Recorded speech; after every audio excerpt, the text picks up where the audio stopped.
Hello दोस्तों, good morning all of you. Welcome to DSG के tool में आपका स्वागत है। मैं धर्मेंद्र सिंह हाजिर हूँ 18 मई के करंट अफेयर्स लेके। कृपया वीडियो को लाइक शेयर एंड सब्सक्राइब करना ना भूलें और ज़्यादा से ज़्यादा लोगों में शेयर करें ताकि वह भी इस नॉलेज का फ़ायदा उठा सके। तो दोस्तों, अब आते हैं हम अपने करंट सेशन की तरफ। तो दोस्तों, आज का हमारा पहला क्वेश्चन है, वित्त मंत्री ने स्पेस सेक्टर की किन गतिविधियों में निजी कंपनियों को शामिल होने की अनुमति देने की घोषणा की है। तो दोस्तों, इसके चार ऑप्शन है, ए बी सी और डी। दोस्तों, पहला है सैटेलाइट और रॉकेट निर्माण व लॉन्चिंग के लिए, दो स्पेस ट्रैवल व दूसरों ग्रहों की खोज के लिए, थ्री स्पेस रिमोट सेंसिंग के काम के लिए और डी उपयुक्त सभी। तो दोस्तों, इसका जो राइट आंसर है वो है ऑप्शन डी, उपयुक्त सभी। अभी जो वित्त मंत्री निर्मला सीतारमण है, उन्होंने स्पेस सेक्टर की गतिविधियों में जो निजी कंपनियां हैं, प्राइवेट कंपनियां हैं, उनको भी शामिल होने की अनुमति दे दी है। एक्चुअली पहले क्या था कि जो भी इस तरह से रिलेटेड, स्पेस से रिलेटेड जो भी काम था, वो सारी हमारी गवर्नमेंट एजेंसी जैसे कि इसरो ही करती थी। अब क्या है कि इसरो, अभी जो हमारा अभी जो निर्मला सीतारमण ने 20 लाख करोड़ रुपए का जो आर्थिक पैकेज दिया है, उसके हिसाब से अब क्या है कि जो प्राइवेट कंपनियां हैं वो भी इसके अंदर पार्टिसिपेट करेंगी, या मतलब इसके अंदर हिस्सा लेंगी, और जो काम है उसमें थोड़ा बहुत उसको डिस्ट्रीब्यूशन करेंगी।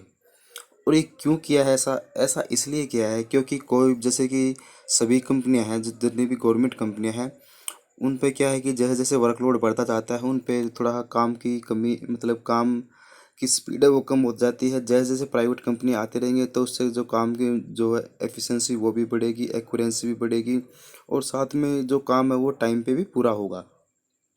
जैसे कि अमेरिका करता है, नासा है, नासा स्पेस एक्स है, और एक दो स्पेस एक्स कंपनियां हैं, उनकी भी हेल्प लेती है। जो भी कोई, जैसे जिनको रॉकेट भेजने हैं या कुछ भी करना है, सैटेलाइट है, या किसी दूसरे कंट्री को अपने उपग्रह भेजने हैं, तो उनके लिए वो नासा के अलावा स्पेस एक्स और एक दो कंपनियां और भी हैं, उनकी हेल्प लेती है, जो प्राइवेट कंपनियां हैं मोस्टली। तो उसी तरह से अभी इंडिया ने भी ऐसा करने की मतलब छूट दे दी है। अब प्राइवेट कंपनियां भी इसके अंदर पार्टिसिपेट कर सकती हैं या इस तरह से हिस्सा ले सकती हैं। अगर जैसे कि हमारी जो गवर्नमेंट एजेंसी है, जैसे इसरो है, उसके पास काम ज़्यादा है, किसी कोई भी उन्होंने टेंडर लिया किसी भी चीज़ को, तो उसमें क्या है, कुछ पार्ट उन्होंने प्राइवेट कंपनी को दे दिया करने के लिए। उससे क्या है, थोड़ा काम भी फास्ट होगा और थोड़ी काम में एक्यूरेंसी भी आएगी। तो दोस्तों,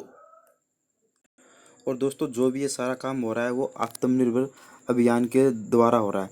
उससे क्या है कि हमें जो बाहर की कंपनियां हैं उसकी हेल्प भी नहीं लेनी पड़ेगी, और जो भी होगा हमारे इंडिया के अंदर ही होगा।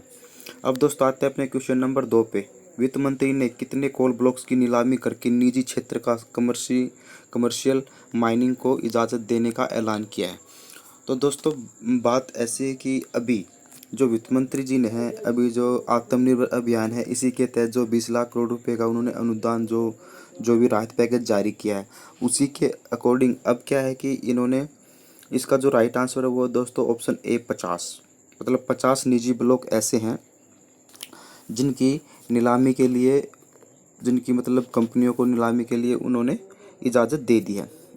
एक्चुअली दोस्तों, होता क्या था, पहले ये होता था कि दोस्तों, जो भी, जैसे हम किसी भी कोल ब्लॉक, जैसे कोयला है, उसकी जो खदान है, उसकी जो नीलामी करते थे, उसमें क्या होता था कि जो भी प्राइवेट कंपनी उसको लेती थी, वो क्या करती थी, वो डायरेक्ट किसी को सेल नहीं कर सकती थी, मतलब ओपन मार्केट में उसको बेच नहीं सकती थी। वो क्या करती थी, खदान करके वो किसी कंपनी या गवर्नमेंट को देती थी, उसके थ्रू वो होता था। अब इन्होंने क्या कर दिया है, अब ये कमर्शियल ओपनिंग भी कर सकते हैं माइनिंग की। मतलब अब ये ओपन में कहीं भी खुले में या छुटकर जैसे चाहे वैसे बेच सकते हैं कंपनी वाले। अब इनको ये अथॉरिटी इन्होंने दे दी है, लेकिन पहले ऐसा नहीं था। तो दोस्तों, अब आते हैं अपने क्वेश्चन नंबर 3 पे। केंद्र सरकार में PPP के जरिए एटॉमिक रिसर्च रिएक्टर शुरू करने की घोषणा की है। तो दोस्तों, ये किस क्षेत्र के लिए की है? ये PP का मतलब दोस्तों बनता है पब्लिक प्राइवेट पार्टनरशिप। मतलब एक तो पब्लिक जो गवर्नमेंट है और एक प्राइवेट, उन दोनों को मिला के इनकी जो पार्टनरशिप बनती है उसको PPP पार्टनरशिप बोलते हैं, पब्लिक प्राइवेट पार्टनरशिप। अब दोस्तों, ये जैसे ये एटॉमिक रिसर्च सेक्टर है, वो जैसे कि हमारा जो परमाणु बामा एटॉमिक परमाणु रिएक्टर है, उस तरह के जैसे ये जिस तरह के रिएक्टर हैं उनका उपयोग किन किन क्षेत्रों में मतलब उनकी घोषणा की है। तो दोस्तों इसका जो प्रयोग है वो किस किस क्षेत्रों में होगा, वो है पहले हेल्थ सेक्टर में, दूसरा एग्रीकल्चर सेक्टर में, C option B both A and B, और डी नन ऑफ अबो। तो दोस्तों इसका राइट आंसर है option C, health sector and agriculture sector दोनों में। अब दोस्तों एक्चुअली इन दोनों में हेल्थ सेक्टर और एग्रीकल्चर सेक्टर में कैसे कर सकते हैं। एक्चुअली दोस्तों हम क्या करते हैं कि भी जो हमारा जो सब्जी का है, जैसे कि सब्जी है उसको क्या है हम कुछ टाइम के लिए जैसे फ्रीज कर लेते हैं या किसी भी तरह से उनको ज़्यादा लॉन्ग टाइम करने के लिए बचाते हैं।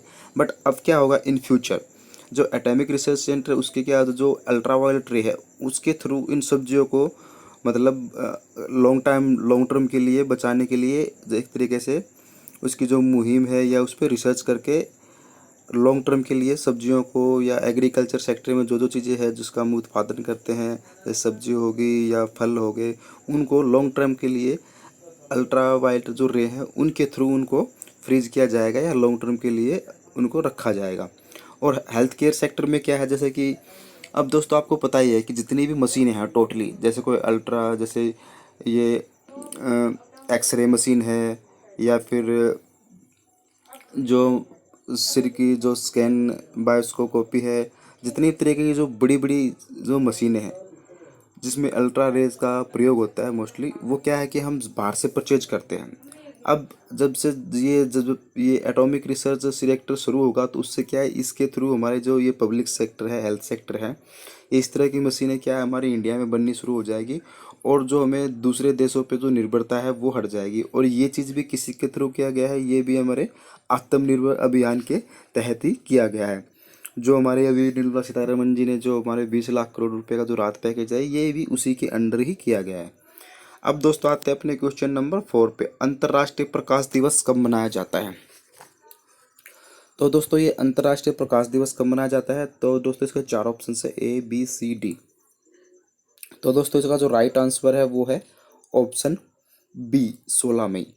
तो दोस्तों ये 16 मई को अंतर्राष्ट्रीय प्रकाश दिवस मनाया जाता है। और ये क्यों मनाया जाता है और किस लिए मनाया जाता है, तो दोस्तों थोड़ा इसके बारे में हम थोड़ा डिस्कस करते हैं। एक्चुअली एक भौतिकी वैज्ञानिक और इंजीनियर थे थियोडोर मैनन, जिनका जन्म 16 मई 1960 को हुआ था।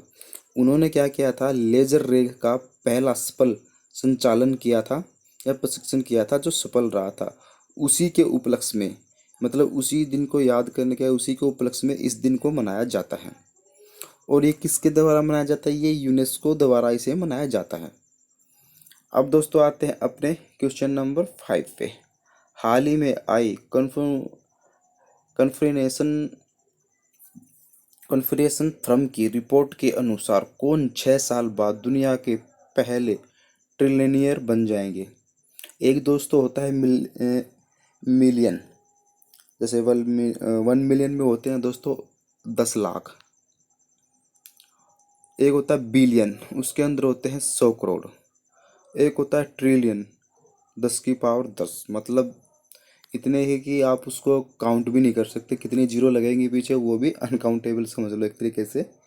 मतलब ट्रिलियनियर, अभी तक तो सब बिलियनियर बने थे, लेकिन एक ये पहला पर्सन होगा जो ट्रिलियनियर बन जाएगा आने वाले 6 सालों में।